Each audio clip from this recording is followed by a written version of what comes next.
The catalyst that really brought the residents and the development to this area was the streetcar. Some call it Thomas Square. That's shortened, of course. It's the Thomas Square Streetcar Historic District, hitting the National Register 2 decades ago. But this area dates back to General James Oglethorpe's original plan, 1733, as farm lots. If you were in town, you had a tithing lot, then you had a garden plot, then you had a farm lot. The biggest influence that I see that's a holdover from early development is the period of 1860, when we had those 2 years of having 12 squares. This was one of them. 2 years later, the city changed their plan and did away with the squares. However, Thomas Square remained, and for Ms. Mobley, this was an important sentimental area for many Savannians. There were many proposals made around that fountain.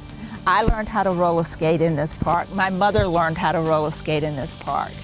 And then when the Board of Education changed it to Richard Arnold, a middle school, what we call a middle school today, they took everything out. The fountain is scattered into several of the downtown squares. Mobley and a few others were determined and successful in bringing back the centerpiece for this neighborhood, a neighborhood with a few brick streets still left, refurbished buildings, and a deep-rooted history. And one of the underrated and touted is the history of the African Americans in Savannah.